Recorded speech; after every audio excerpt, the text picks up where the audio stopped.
10년이 넘은 걸로 기억하는데 아마 그때 와서 한번 설교를 했었고, 이번에 다시 또 여러분 앞에 섰습니다. 여러분, 교회가 산돌교회죠? 우리는 이제 고유명사라서 산돌 그러지만 원래로 하자면 산돌이죠. 어디 살아 있습니까? 살았다는 이름은 가졌으나 실상은 죽은 자로다. 그런 교회 되면 안 되겠죠. 영어로 이제 living stone입니다. 살아있는 돌. 그래서 이제 산성교회가 다시 살아나고 또 온 교회가 새롭게 일어나는 계기가 되기를 바랍니다. 아멘. 좀 쉽지 않은 시간을 여러분들이 보내고 있는데 좋은 목사님을 오시도록 기도도 하셔야겠고, 저는 이제 중부교회에서 협동 목사로 있는데 우리 김동건 목사님 은퇴하시고 후임자를 제때 못 제가 한 9개월 설교했습니다. 장로님들, 권사님들, 집사님들이 좋은 목사님 보내달라고 열심히 기도를 하시길래 제가 어느 날은 그랬습니다. 좋은 목사님만 보내달라고 하지 마시고 우리가 좋은 교인이 되게 하여 주옵소서. 아멘. 이 역사가 있어야 됩니다. 아멘. 제가 이제 설교 부탁을 받고 하나님 무슨 말씀을 전해야겠습니까? 그래서 이제 기도하고 하는데 하나님께서 오늘 한국교회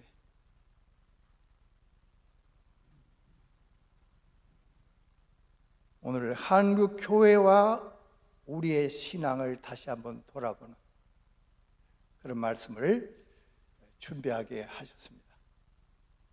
한국교회는 저 멀리 있는 교회가 아닙니다. 바로 우리가 지금 한국교회. 지금 내가 믿고 있는 모습이 한국교회의 신앙의 모습입니다. 제가 이제 교수로서는 은퇴를 했습니다. 교수는 65세 은퇴하기 때문에. 그러나 은퇴 후에 사실은 별로 편하지 못합니다. 한국교회를 생각합니다. 물론 일반 목사님들이야 자기 교회 걱정이 크겠지만은 신학교 교수를 한 사람으로서 과연 한국교회 이대로 가면 희망이 있을까? 그런 생각을 심각하게 하고 있습니다. 그래서 이번 2주간 동안 하나님의 말씀을 통해서 산돌교회가 새로워져야 한국교회 새로워집니다. 아멘. 동떨어진 것이 아닙니다. 그래서 이번 2주간은 하나님의 말씀 우리에게 좀 도전이 될 수도 있겠고 또 내 신앙의 모습을 성찰하는 시간도 되겠고 어떨 때는 여러분의 가슴을 찌르는 하나님의 말씀이 있을 겁니다. 새로워져야 합니다. 한국교회는 열심히 물론 하나님을 섬겼습니다. 저도 그 시기를 함께 했었고, 그러나 이제 저희들은 어려서부터 율법주의적인 형식들, 그런 것들이 교회 안에서 굉장히 강조됐습니다. 제가 지금도 기억이 나는데 우리가 어렸을 때는 의자가 없었습니다. 마루바닥에 방석을 깔아놓고 예배를 드렸는데 중학생이었지만은 새벽기도까지 했습니다. 또 그 당시에는 원로만 학생부 예배 드려도 11시 예배 가야 됩니다. 그 예배가 대예배이기 때문에 밤예배 주일 밤에는 찬양을 해야 되고 수요일도 가야 되고 구역 예배까지 가고. 근데 제가 지금도 생각하면 예배 시간에 1시간을 그냥 앉아 드리지 않았습니다. 보니까 또 어른들 몇 분은 무릎을 탁 꿇고 1시간 내에 드리길래 저는 또 그렇게 드려야 될 줄 알고 1시간 무릎 꿇고 예배를 드렸습니다. 예배 끝나면 일어나기가 힘듭니다. 물론 그것이 잘못된 것은 아니었지만 하나의 단면을 보면 우리가 열심을 갖는 것이 중요하지만 때로는 우리가 형식을 앞세울 때가 많다는 것입니다. 그러다 보면 율법주의적인 신앙을 갖게 됩니다. 내가 열심히 기도해, 열심히 헌금해, 열심히 봉사해, 거기까지는 좋았는데 그 다음 단계로 가면 남들이 보이기 시작합니다. 왜 저 김장로는 기도를 잘 안 해? 저 아무개 권사는 왜 봉사도 잘 안 해? 서서히 이제 그런 모습으로 가면서 나의 의 때문에,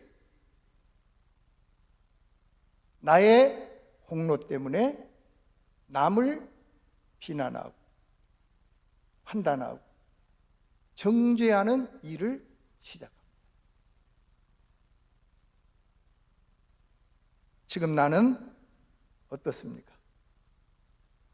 오늘 하나님의 말씀은 간음 중에 잡힌 한 여인에 대한 말씀입니다. 서기관과 바리새인들이 한 여인을 잡아 끌고 와서 이 여인은 마땅히 돌로 쳐서 죽여야 한다고 주장을 합니다. 그런가 하면 한편에는 예수님이 계십니다. 만일 오늘 여러분들이 그 자리에 있었다면 여러분은 어떤 선택을 하겠습니까?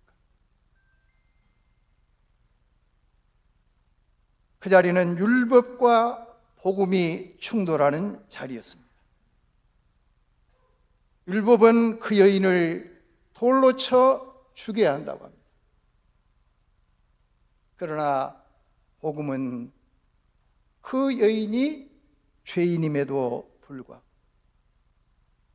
마땅히 돌에 맞아서 죽어야 할 여자임에도 불구하고 그를 살리고 구원하는 역사를 이룹니다. 서기관과 바리새인들은 그 당시로 말하면 율법을 대표하는 사람들이었습니다. 바리새인이란 말은 헬라어로 성경 기록될 때 파리사이라고 하는데 구별되었다 그런 뜻입니다. 오늘로 말하면 우리는 예수를 믿어도 특별하게 믿는다. 특별한 열심을 갖고 믿기 때문에 너희들과는 다르다는 얘기. 그러나 이 바리새인들이 본질적으로는 출발시는 그렇지 않았습니다. 그들은 하나님을 사랑하고 하나님을 사랑하기 때문에 율법을 잘 지켜야 한다고 생각했지만 시간이 흐르면서 예수님 때에는 그들은 외식하는 자들로 위선자들로 전락했습니다. 그래서 여러분이 이제 복음서를 읽어보면 예수님께서 바리새인들을 향해서 신랄하게 비판하시는 모습을 볼 수가 있습니다. 율법으로 치면 이 여자는 마땅히 돌로 쳐 죽여야 합니다. 자기가 지은 죄의 대가를 마땅히 치러야 하기 때문입니다. 그래서 서기관과 바리새인들은 선생이여 이 여자가 간음하다가 현장에서 잡혔나이다. 모세는 율법에 이러한 여자를 돌로 치라 명하였거니와 선생은 어떻게 말하겠나이까 하면서 이 여인을 고발합니다. 그런데 오늘 하나님 말씀은 이들이 얼마나 위선적인 사람인가를 보여주고 있습니다. 6절 말씀에 그들이 이렇게 말하면 고발할 조건을 얻고자 하여 예수를 시험함이로라. 사실 이들에게 가늠한 여인의 죄는 큰 문제가 아니었습니다. 오히려 그것을 빌미로 해서 예수를 죽이고자 하는 악한 계략을 갖고 있었던 겁니다. 율법을 이용해서 자신들의 정치적인 목적을 취한 것입니다. 이런 것이 바로 타락한 종교의 모습입니다. 신앙을 이용해서 자기의 이익을 취합니다. 신앙을 이용해서 자기들의 어떤 목적이나 어떤 동기를 성취하고자 합니다. 오늘 또 한국교회 안에 소위 지도자들, 타락한 지도자들 보이는 그 모습들이 성경에 그대로 나와 있습니다. 저도 한국교회에 그런 자들을 보면서 이해가 되지 않았습니다. 그런데 설교를 준비하면서 이미 성경 가운데 그러한 모습들은 드러나고 있었습니다. 예수님은 매우 난감한 상황에 처했습니다. 돌로 치라고 할 수도 없습니다. 만일 예수님께서 이 여인에게 돌을 들어 치라고 한다면 예수님 자신을 부정하는, 지금까지 사랑을 외쳐왔었고 사랑을 선포하셨던 예수 그리스도의 가르침을 부정하는 것이 됩니다. 만일에 돌로 치지 말라고 한다면 그것은 율법을 어기는 일이 됩니다. 지금 우리는 신약 시대의 이후를 살고 있지만 예수님이 사셨던 유대 사회는 율법이 지배하고 있는 사회입니다. 만일에 예수님께서 돌로 치지 말라 한다면 그들의 율법을 범하게 되는 상황이 되는 것입니다. 그야말로 외통수에 걸리게 됩니다. 예수님은 그들의 요구 앞에서 말씀합니다. 너희 중에 죄 없는 자가 돌로 치라. 서기관과 바리새인들은 남의 죄를 보고 남에게 돌을 던지고 남을 죽이려고 하였습니다. 그러나 예수님은 너 자신을 먼저 보라고 말씀하십니다. 여기에 율법과 복음의 차이가 있습니다. 잘못된 신앙은 남을 보고 남을 판단하고 남을 정죄합니다. 그러나 바른 신앙은 남을 보기 전에 자기 자신을 먼저 돌아보고 자신에게 초점을 맞추면서 살아갑니다. 오늘 우리 자신들의 모습을 성찰해야 됩니다. 나는 지금 신앙생활을 조금 하고 있고 나는 교회에서 어떤 직분을 갖고 있고 나는 어떤 일들을 하고 있다는 것 때문에 나보다는 남을 보고 판단하고 정죄하고 살고 있지는 않는지, 우리는 하나님 앞에서 자기 자신을 성찰할 수 있어야 됩니다. 에어컨을 켜는 게 좋을라나요?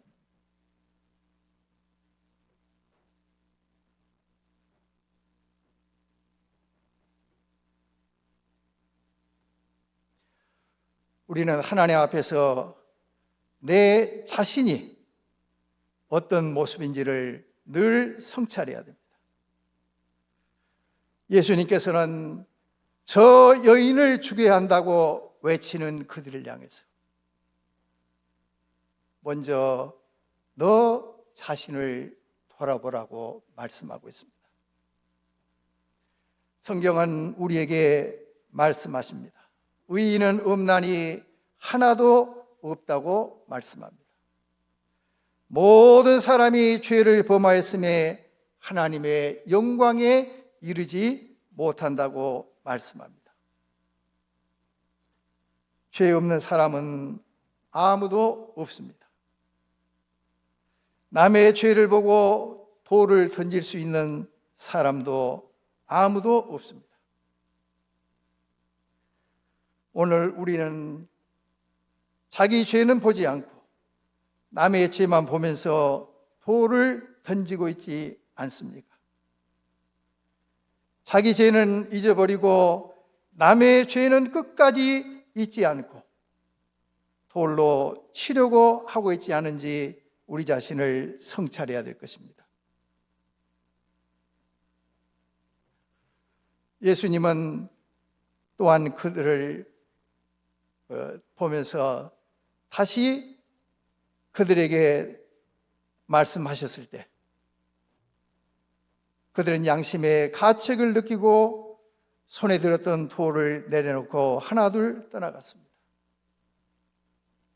제가 이 장면을 보면서 그래도 이들은 양심을 가지고 산 사람이라는 것을 보게 됩니다. 아마 오늘은 오히려 돌을 들어서 치려고 하는 사람들, 오히려 이 여인에게 돌을 던지면서 서 있는 사람들이 많이 있을 것입니다.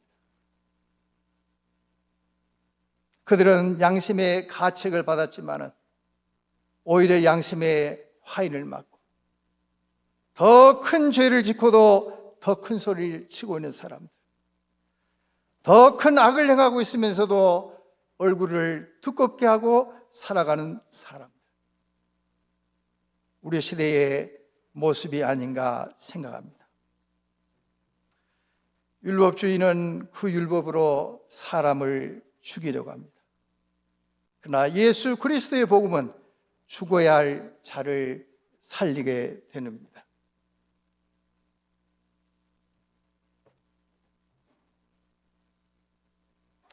예수님께서는 그들이 다 떠나고 날 때 여인을 향해서 말씀하셨습니다. 나도 너를 정죄하지 아니하노라. 율법주의는 사람을 죽이려고 하지만은 예수 그리스도의 복음은 죽여야 할 자를 용서하시고 아멘. 그 죽여야 할 자를 살리시는 역사를 일으키게 합니다. 사람들은 그 여자의 죄를 보았지만은 예수님은 그 여인의 영혼을 보신 겁니다. 오늘 한국 교회는 어떤 의미에 보면 이 바리새인들과 같은 그런 모습을 쉽게 하는 것을 보게 됩니다. 너무나 쉽게 남을 정죄하고 남을 판단합니다.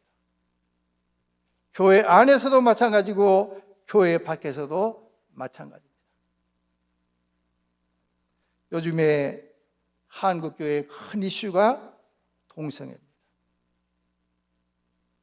동성애는 죄입니까? 대답이 없으십니다. 동성애는 죄입니다. 하나님의 창조의 질서를 깨뜨리는 행위입니다. 그러나 우리가 생각해야 될 것이 있습니다. 우리는 동성애자들을 향해서 저들은 죄인이다, 세상을 떠나야 된다, 지옥에 가야 할 자식이라고 저주하고 정죄하고 있습니다.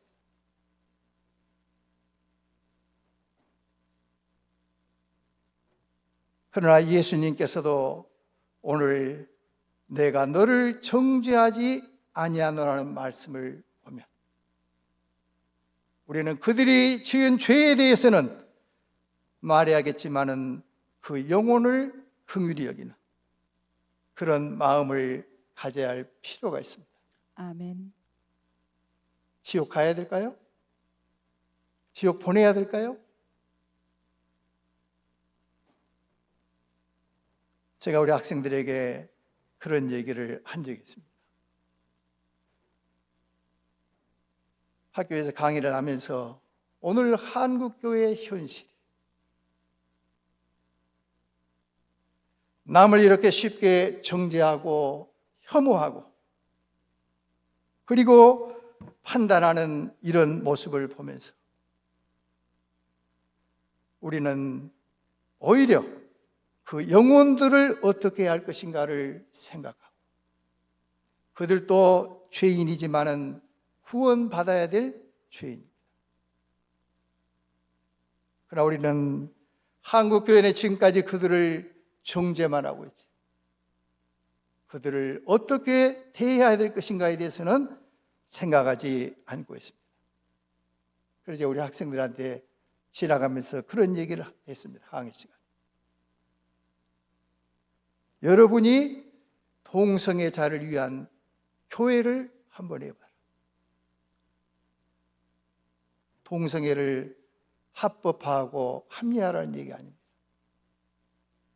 정말 그런 자들의 영혼까지도 불쌍히 여기고 긍휼히 여기면서 그들을 하나님의 말씀과 복음으로 변화시키고 구원하겠다는 그런 마음을 가지고 시도를 해보라 얘기했습니다. 쉬운 일이 아니죠.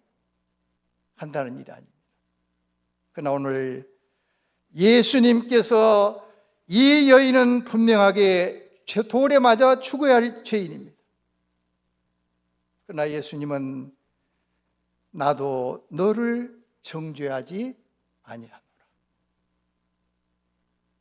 여기에 기독교 복음의 핵심이 있고 본질이 있습니다.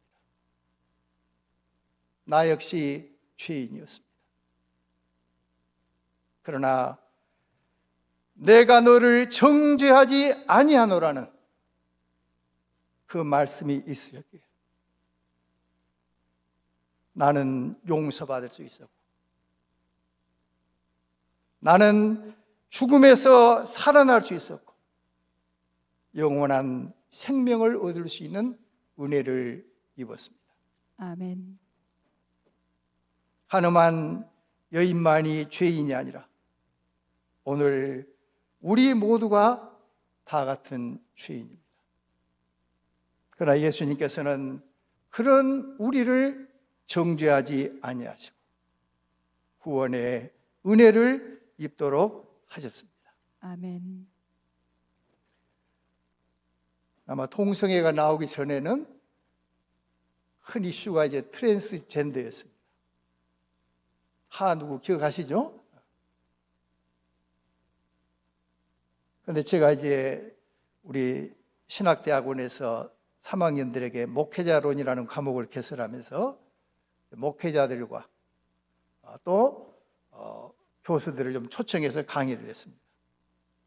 강의를 듣게 했는데 그 가운데 하나가 목회자와 건강 해가지고 3주를 강의를 하게 되는데 과거에 우리 학교에가 생명공학과가 있었습니다. 그래서 이제 그 교수를 초청해서 건강에 대한 그 강의를 듣는 가운데 어느 날 트랜스젠더에 대한 얘기를 했습니다. 저 역시 트랜스젠더는 그 당시 이해를 할 수 없었습니다. 뭔가 도덕적으로 문제가 있고 정신적으로 이상한 사람들이라는 생각을 하고 있었습니다. 그런데 그 교수가 강의를 하면서 때로는 성 정체성의 혼란이 생물학적 측면에서 올 수 있다는 얘기를 했습니다. 쉽게 말하면 어머니 태에서 몸은 남자로 형성이 됐는데 그 안에 여성 호르몬이 들어가게 됩니다. 태어나지만 남자로서 겉은 남자지만은 안은 여자가 되어 있는 그런 성 정체성의 혼란을 가지고 산다는 얘기를 듣고 저도 깜짝 놀랐습니다. 그리고 그것을 들으면서 그동안은 나 역시 그들을 판단하고 도덕적으로나 정신적으로 이상한 자들이라는 생각을 했는데 그 강해를 듣고 불쌍히 여기는 마음을 갖게 됐습니다. 저 영혼들이 저런 어려움이 있었고 저런 고통 가운데 있었다는 것을 이해하면서 오히려 긍휼히 여기는 마음을 가졌습니다. 오늘 예수님께서는 우리들을 향해서 복음의 핵심된 말씀을 들려주고 있습니다. 나도 너를 정죄하지 아니하노라. 종교가 잘못되면은 사람을 정죄하고 죽이는 데 앞장섭니다. 예수님 시대 바리새인들은 심지어 하나님의 아들을 죽이는 그러한 일까지 자행했습니다.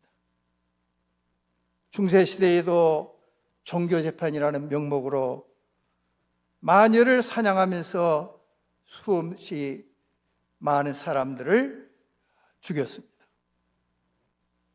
종교는 남을 정죄하는 것이 아니라 용서하고 사람을 죽이는 곳이 아니라 사람을 살리는 곳이 되어야 됩니다. 신앙 역시 마찬가지입니다. 신앙이 잘못되면 신앙의 이름으로 남을 정죄하고 죽이게 됩니다. 기독교 신앙은 남을 정죄하는 것이 아니라 용서하고 돌을 던져 죽이는 것이 아니라 사람을 살리는 것입니다. 아멘. 우리 역시 돌에 맞아 죽어야 하는 그러한 영적 사형수들이었습니다. 그러나 우리는 예수 그리스도의 복음으로 말미암아 용서받은 죄인이 되었습니다. 아멘. 남을 판단하고 정죄하는 것이 아니라 용서하고 사랑하고 긍휼히 여겨야 될 이유가 여기 있습니다. 오늘 우리의 신앙을 다시 한번 말씀 앞에 돌아보면서 내 자신이 내 판단과 내 생각과 내 믿음을 앞세워서 정죄하고 있지 아니하는지 우리 자신을 돌아보면서 나도 너를 정죄하지 아니하노라. 주님의 말씀을 가슴에 깊이 새기기를 바랍니다.